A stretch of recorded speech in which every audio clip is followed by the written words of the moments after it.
ನಮಸ್ತೆ, ನಾನು ಅನುಷಾ ಮೂರ್ತಿ. ನಾನಿವತ್ತು ಒಂದು ಇಂಟ್ರೆಸ್ಟಿಂಗ್ ಕತೆ ಜೊತೆ ಬಂದಿದ್ದೀನಿ. ಈ ಇಬ್ರು ಅಮ್ಮಂದಿರ ತಪ್ಪಿಂದ ಮಕ್ಕಳು ಡೆಸ್ಟಿನಿನೇ ಚೇಂಜ್ ಆಯಿತು. ಆ ಇಬ್ರು ಮಕ್ಕಳು ಪರಶುರಾಮ ಮತ್ತೆ ವಿಶ್ವಾಮಿತ್ರ. ಏನಿ ಇಂಟ್ರೆಸ್ಟಿಂಗ್ ಕತೆ ತಿಳ್ಕೊಳ್ಳೋಣ ಬನ್ನಿ. ಗಾದಿ ರಾಜನಿಗೆ ಒಬ್ಳು ಸುಂದರವಾದ ಮಗಳು ಇರ್ತಾಳೆ. ಅವಳ ಹೆಸರು ಸತ್ಯವತಿ. ಋಷಿಕ ಮುನಿ ಸತ್ಯವತಿಯನ್ನ ನೋಡಿ ಇಷ್ಟಪಡ್ತಾರೆ. ನೇರವಾಗಿ ರಾಜನ ಹತ್ರ ಹೋಗಿ, ನಾನು ನಿನ್ ಮಗಳು ಸತ್ಯವತಿನ ಇಷ್ಟಪಡ್ತಾ ಇದ್ದೀನಿ, ನಾನು ಅವಳನ್ನ ಮದ್ವೆ ಆಗ್ತೀನಿ ಅಂತ ಹೇಳ್ತಾರೆ. ರಾಜನಿಗೆ ಮುನಿಗೆ ತನ್ನ ಮಗಳನ್ನ ಮದ್ವೆ ಮಾಡ್ಕೊಡಕ್ ಇಷ್ಟ ಇರಲ್ಲ. ಹಂಗಂತ ರಾಜ ನೇರವಾಗಿ ಮದ್ವೆ ಮಾಡ್ಕೊಡಕ್ ಆಗಲ್ಲ ಅಂತಾನು ಹೇಳಲ್ಲ. ರಾಜ ಈ ಮದ್ವೆ ಆಗ್ಬೇಕು ಅಂದ್ರೆ ನಂದೊಂದ್ ಷರತ್ತಿದೆ ಅಂತ ಹೇಳ್ತಾನೆ. ಆ ಷರತ್ ಏನಪ್ಪಾ ಅಂತಂದ್ರೆ, ಮುನಿಗಳೇ, ನೀವು ನನ್ಗೆ 1,000 ಬಿಳಿ ಕುದುರೆಗಳು, ಪ್ರತಿ ಒಂದ್ ಬಿಳಿ ಕುದುರೆಗೂ ಒಂದ್ ಕಪ್ ಕಿವಿ ಇರ್ಬೇಕು. ಈ ತರ ಇರೋ 1,000 ಬಿಳಿ ಕುದುರೆಗಳನ್ನ ನನಗ್ ಕೊಟ್ರೆ ನಾನ್ ನನ್ ಮಗಳು ಸತ್ಯವತಿನ ನಿಮ್ಗೆ ಮದ್ವೆ ಮಾಡ್ಕೊಡ್ತೀನಿ ಅಂತ ಹೇಳ್ತಾರೆ. ಮುನಿಗಳು ಒಂದೇ ಒಂದ್ ಕಪ್ ಕಿವಿ ಇರೋ 1,000 ಬಿಳಿ ಕುದುರೆಗಳನ್ನ ಎಲ್ಲಿಂದ ತರ್ತಾರೆ ಅನ್ಕೊಂಡ್ ರಾಜ ಈ ಷರತ್ತನ್ನ ಹಾಕ್ತಾನೆ. ಋಷಿಕ ಮುನಿ ಆಯ್ತು ಅಂತ ಹೇಳಿ ನೇರವಾಗಿ ವರುಣದೇವನನ್ನ ಪ್ರಾರ್ಥಿಸ್ತಾರೆ. ಮುನಿಗಳ ಪ್ರಾರ್ಥನೆಗೆ ಮೆಚ್ಚಿ ವರುಣದೇವ ಒಂದೇ ಒಂದ್ ಕಪ್ ಕಿವಿ ಹೊಂದಿರೋ 1,000 ಬಿಳಿ ಕುದುರೆಗಳನ್ನ ವರುಣದೇವ ಮುನಿಗಳಿಗೆ ಕೊಡ್ತಾರೆ. ಒಂದೇ ಒಂದ್ ಕಪ್ ಕಿವಿ ಇರೋ 1,000 ಬಿಳಿ ಕುದುರೆಗಳನ್ನ ತಗೊಂಡು ಮುನಿಗಳು ಅರಮನೆಗೆ ಹೋಗಿ ರಾಜನಿಗೆ ಕೊಡ್ತಾರೆ. ರಾಜನಿಗೆ ಇದನ್ನ ನೋಡಿ ಆಶ್ಚರ್ಯ ಆಗುತ್ತೆ. ಬೇರೆ ದಾರಿ ಇಲ್ದೆ ಗಾದಿ ರಾಜ ತನ್ನ ಮಗಳು ಸತ್ಯವತಿನ ಋಷಿಕ ಮುನಿಗೆ ಕೊಟ್ಟು ಮದ್ವೆ ಮಾಡ್ತಾರೆ. ಋಷಿಕ ಮುನಿ ಮತ್ತೆ ಸತ್ಯವತಿ ಇಬ್ರು ಆಶ್ರಮದಲ್ಲಿ ಸಂತೋಷವಾಗಿ ಜೀವನ ಮಾಡ್ತಾ ಇರ್ತಾರೆ. ಆದ್ರೆ ಸತ್ಯವತಿಗೆ ಯಾವಾಗ್ಲೂ ಒಂದ್ ಕೊರ್ಗಿರುತ್ತೆ. ಇದನ್ನ ಋಷಿಕ ಮುನಿ ಗಮನಿಸಿ ಅವಳ ಬೇಸರಕ್ಕೆ ಕಾರಣ ಏನು ಅಂತ ಕೇಳ್ತಾರೆ. ಸತ್ಯವತಿ ಹೇಳ್ತಾರೆ, ನನ್ಗೆ ನಮ್ಮ ಅಪ್ಪಂದೇ ಚಿಂತೆ. ನಮ್ಮ ತಂದೆ ತಾಯಿಗೆ ನಾನು ಒಬ್ಳೆ ಮಗಳು. ನಾನ್ ನಿಮ್ನ ಮದ್ವೆ ಆಗಿ ಆಶ್ರಮಕ್ ಬಂದ್ಬಿಟ್ಟೆ.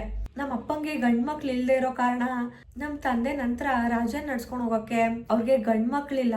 ಈ ನೋವು ನನ್ನ ತುಂಬಾ ದಿನದಿಂದ ಕಾಡ್ತಾ ಇದೆ ಅಂತ ಹೇಳ್ತಾರೆ. ಇದನ್ನ ಕೇಳಿಸ್ಕೊಂಡು ಋಷಿಕ ಮುನಿ ನಾನು ನಿನ್ ದುಃಖನ ಪರಿಹಾರ ಮಾಡ್ತೀನಿ ಅಂತ ಹೇಳಿ ಒಂದ್ ಯಜ್ಞನ ಮಾಡ್ತಾರೆ. ಯಜ್ಞದಿಂದ ಅವ್ರು 2 ಬೇರೆ ಬೇರೆ ಚಾರುನ ತಯಾರಿಸ್ತಾರೆ. ಚಾರು ಅಂದ್ರೆ ಒಂದ್ ಮಂತ್ರಸಿದ್ಧ ಆಹಾರ ಪದಾರ್ಥ.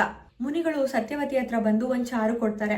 ಈ ಚಾರುವನ್ನ ನಿಮ್ ತಾಯಿಗೆ ಕೊಡು, ನಿಮ್ ತಾಯಿಗೆ ಒಂದ್ ಗಂಡ್ ಮಗು ಆಗುತ್ತೆ ಅಂತ ಹೇಳ್ತಾರೆ. ಮತ್ ಇನ್ನೊಂದ್ ಚಾರುನ ಸತ್ಯವತಿ ಕೊಟ್ಟು, ಈ ಚಾರುನ ನೀನ್ ತಿನ್ನು, ನಿನ್ಗೂ ಸಹ ಒಂದ್ ಗಂಡ್ ಮಗು ಆಗುತ್ತೆ ಅಂತ ಹೇಳ್ತಾರೆ. ಸತ್ಯವತಿ ಖುಷಿಯಿಂದ ಅವ್ರ ಅಮ್ಮನ ಹತ್ರ ಹೋಗಿ ಚಾರುನ ಕೊಡ್ತಾರೆ. ಅವರಮ್ಮ ಸತ್ಯವತಿ ಕೈಯಲ್ಲೂ ಚಾರು ಇದೆ ಅನ್ನೋದನ್ನ ಗಮನಿಸಿ ಸತ್ಯವತಿನ ಕೇಳ್ತಾರೆ, ಸತ್ಯವತಿ, ನಿನ್ಗೂ ಚಾರು ಕೊಟ್ಟಿದ್ದಾರೆ. ನನಗ್ ಕೊಟ್ಟಿರೋ ಚಾರುಗಿಂತ ನಿನಗ್ ಕೊಟ್ಟಿರೋ ಚಾರು ತುಂಬಾ ಚೆನ್ನಾಗಿರ್ಬೋದು. ನಿನ್ ಚಾರುನ ನನಗ್ ಕೊಡ್ತೀಯಾ ಅಂತ ಕೇಳ್ತಾರೆ. ತನ್ನ ಅಮ್ಮನಿಗೆ ಈ ತರ ಯೋಚನೆ ಬಂದಿದ್ಯಲ್ಲ ಅಂತ ಸತ್ಯವತಿ ಚಾರುನ ಬದಲಿಸ್ಕೊಳಕ್ಕೆ ಒಪ್ಕೋತಾರೆ. ಸತ್ಯವತಿ ತಿನ್ಬೇಕಿದ್ದ ಚಾರುನ ಸತ್ಯವತಿ ಅವ್ರ ಅಮ್ಮ ತಿಂತಾರೆ. ಸತ್ಯವತಿ ಅವ್ರ ಅಮ್ಮ ತಿನ್ಬೇಕಿದ್ದ ಚಾರುನ ಸತ್ಯವತಿ ತಿಂತಾರೆ. ಸ್ವಲ್ಪ ದಿನಗಳಾದ್ಮೇಲೆ ಚಾರು ಬದಲಾಯಿಸ್ಕೊಂಡಿದ್ ವಿಷಯನ ಸತ್ಯವತಿ ಋಷಿಕ ಮುನಿಗಳಿಗೆ ಹೇಳ್ತಾರೆ. ಇದನ್ನ ಕೇಳಿ ಋಷಿಕ ಮುನಿಗಳಿಗೆ ಗಾಬರಿ ಆಗುತ್ತೆ. ಆಗ ಮುನಿಗಳು ಹೇಳ್ತಾರೆ, ನಾನ್ ಇಬ್ರಿಗೂ ಬೇರೆ ಬೇರೆ ಗುಣ ಇರೋ ಚಾರುನ ತಯಾರಿಸ್ಕೊಟ್ಟಿದ್ದೆ.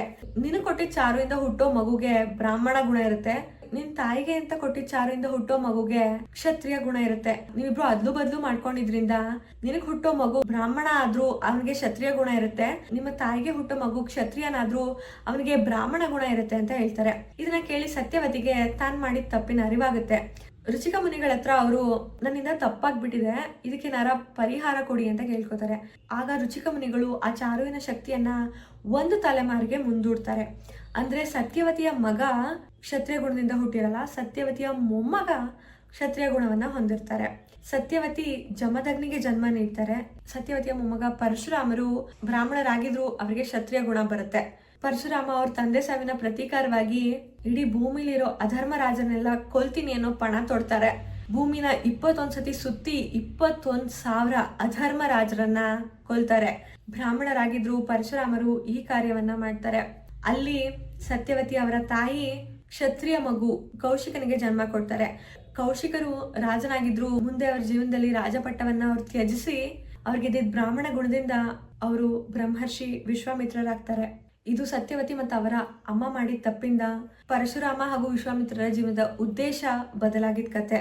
ಇದೇ ರೀತಿ ಪುರಾಣದ ಕಥೆಗಳನ್ನ ಕೇಳಬೇಕು ಅಂದ್ರೆ ಶಾರದಾ ಸ್ಟೋರೀಸ್ನ ಸಬ್ಸ್ಕ್ರೈಬ್ ಮಾಡಿ. ಧನ್ಯವಾದ.